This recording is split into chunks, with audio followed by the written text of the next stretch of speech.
तमाम मित्रांनो आणि बांधवांनो,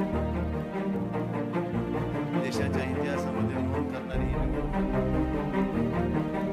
आपण बघितले सगळ्या आघाड्यावर गेल्या 10 वर्षाच्या काळामध्ये जेवढे जेवढे शब्द या भारतीय जनता पार्टीने जनतेसाठी दिले, त्या एकाही वचनाची पूर्तता या भारतीय जनता पार्टीने केली नाही. हे आपल्याला या ठिकाणी त्यांनी एकच काम केलं, थोडा फोडा आणि जोडा. त्याच्या पलीकडे यांचा धंदाच नाही. त्यांचं असेल गरवटपट रामदट.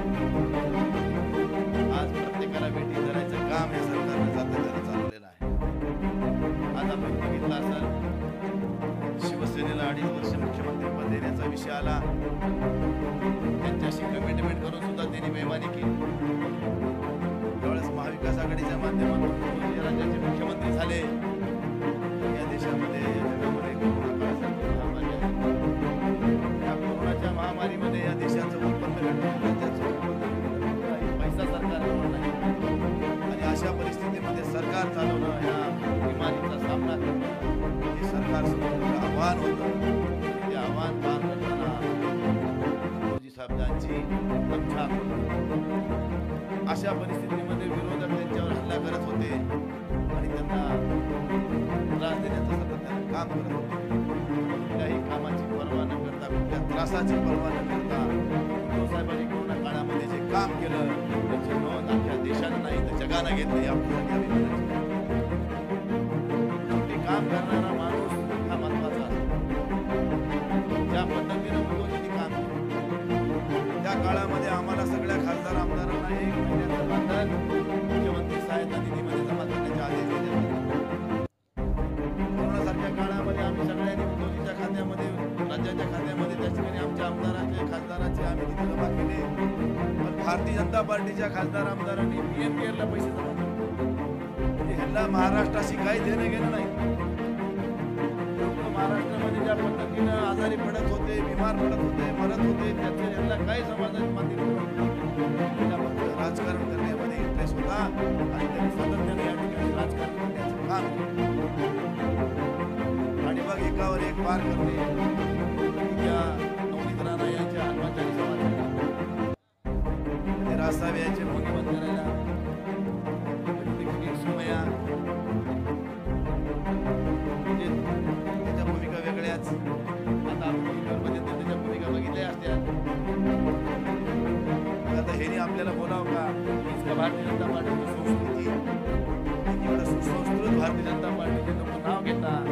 त्या किरीट सोमयाच्या क्लिप जर बघितल्या, भारतीय जनता पार्टीच्या डोंगरावर 2 लाथा मारून त्याला कुठं बाहेर काढायला पाहिजे. पण ही भारतीय जनता पार्टी करीत नाही. आणि भारतीय जनता पार्टीची संस्कृती आहे का असं मला एखाद्या विचारायचं. उद्धव साहेबांना सातत्यानं नामोहरम करणे, आदित्य साहेबांना टार्गेट करणे, पवार साहेबांना टार्गेट करणे, त्यांचा पक्ष फोडणे आणि स्वतःची गोळी बांधण्याचं काम करणे, हेच भारतीय जनता पार्टी सातत्याने राज्यामध्ये, देशामध्ये केलं. उद्धव साहेब संपले, कुणी एवढा उद्धव साहेब संपले, त्यांचं काही राहिलं नाही. उद्धव साहेबांचं काही राहिलं नाही. तुम्हाला दुपारचं जेवण आहे ना, संध्याकाळची झोप येईल ना त्यांचं नाव घेतल्याशिवाय. संपलेल्या माणसाचं कोणी नाव घेते का?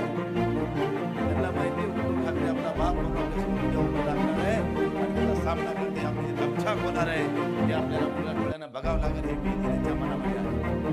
आणि आजही तुम्हाला सांगतो, या देशामध्ये आणि या राज्यामध्ये चालू असलेल्या लोकसभेच्या निवडणुकीच्या महाराष्ट्रामध्ये 48 जागेच्या निवडणुका होणार आहे. या 48मध्ये विविध संघटनांनी, विविध चॅनल्सनी केलेले सर्वे सांगतात की 48 पैकी 35 जागा ह्या महाविकास आघाडीच्या निवडून येणार आहेत. पण ह्यांना हीच भीती होती. जर तुम्हाला भीती नव्हती, आपकी बार 400 पार तुम्ही त्यामध्ये म्हणता, अरे आपकी बार 400 पार नाही आहे, 200 पार बी होत नाही. जर 400 पार होणार असत्या, उद्धवजीच्या पाठीमध्ये खंजीर घुसून त्यांचा पक्ष कोणाची तुम्हाला गरज नव्हती.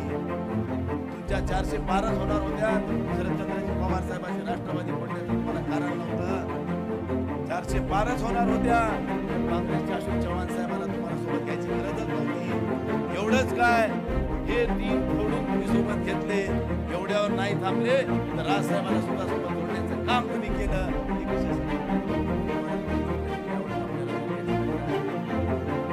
सुधारायचं असं आपल्याला भारतीय जनता पार्टीने ओळखलं आणि त्यानुसार त्यांनी पाऊल टाकायला सुरुवात केली. पण या महाराष्ट्रातली जनता दुधखोळी नाहीये मित्रांनो, लक्षात ठेवा. या सरकारला जेवढं माझ्यासमोर एक इतिहास आहे की जब जब शिवसेना बिखरी तब तब उन्ही रफ्तार से उभरी, हे आजपर्यंतचा इतिहास आहे. म्हणून आजही सांगतो, महाराष्ट्रात पुन्हा एकदा शिवसेनेचा भाग या ठिकाणी मोठ्या